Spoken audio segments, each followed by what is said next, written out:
Good morning बच्चों।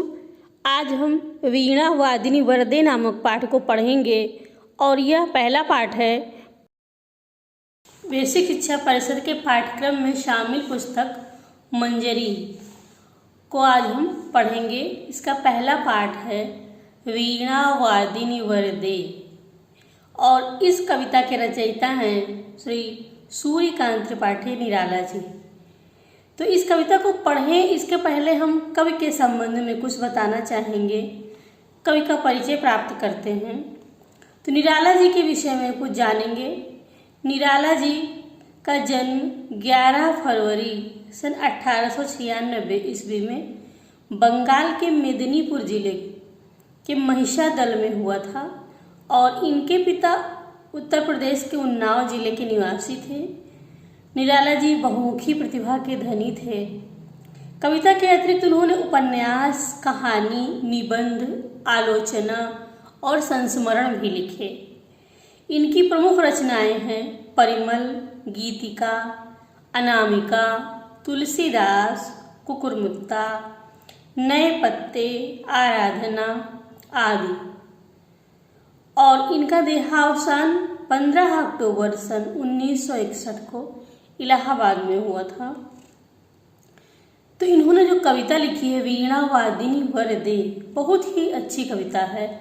हम इसका अर्थ पढ़ेंगे और पहले इस कविता का सस्वर पाठ करेंगे। वरदे वीणा वादिनी वरदे, प्रिय स्वतंत्र रव अमृत मंत्र नव, भारत में भर दे काट अंध उर के बंधन स्तर, महाजननी ज्योतिर्मय निर्झर, कलुष भेद तम हर प्रकाश भर, जगमग जग कर दे नवगति नवलय ताल छंद नव, नवल कंठ नव जलद मंद्र रव, नव नभ के नव विहग वृंद को, नव पर नव स्वर दे वीणा वादिनी वरदे। तो इस कविता का अर्थ बताएं। इसके पहले इस कविता में क्या कहा गया है, इस कविता की मूल भावना क्या है, क्या इसका भाव है, ये जानते हैं।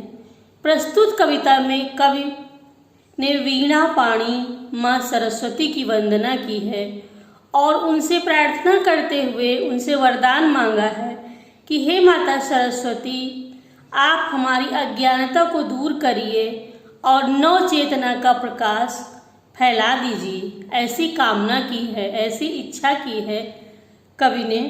तो आइए अब कठिन शब्दों के अर्थ पर ध्यान देते हैं। रव, रव का अर्थ होता है ध्वनि। अमृत मंत्र, अमृत मंत्र में ऐसे मंत्र जो अमरत्व की ओर ले जाएं, अर्थात कल्याणकारी मंत्र। अंध उर, अज्ञान पूर्ण हृदय।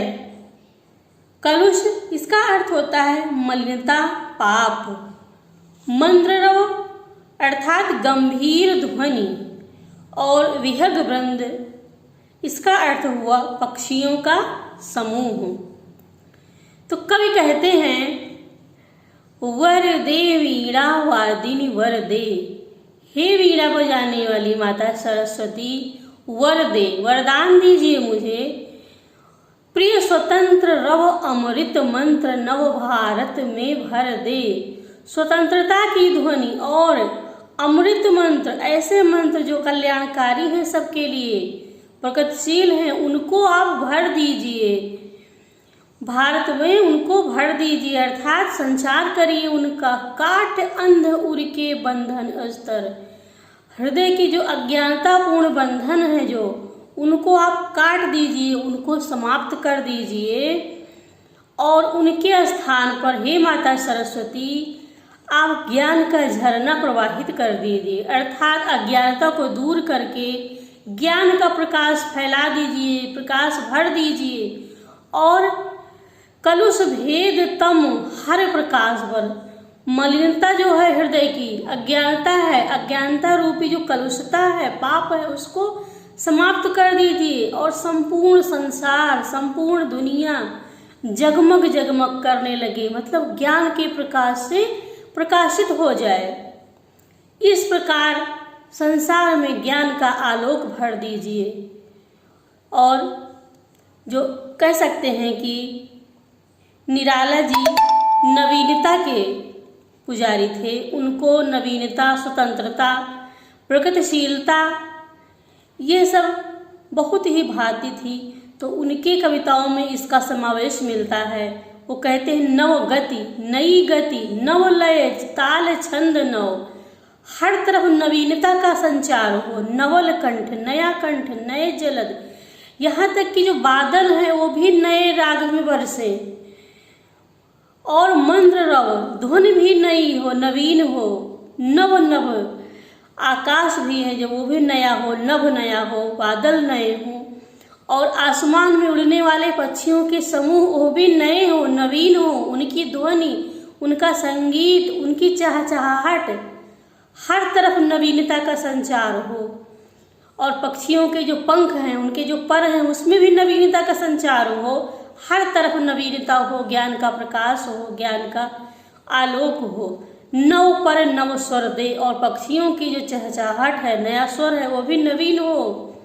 इस प्रकार की आकांक्षा व्यक्त की है कवि ने, इस प्रकार प्रार्थना की है और नव चेतना फैलाने की कामना की है। तो निराला जी की कविता बहुत ही महत्वपूर्ण है और इसको अब यहीं समाप्त करते हैं।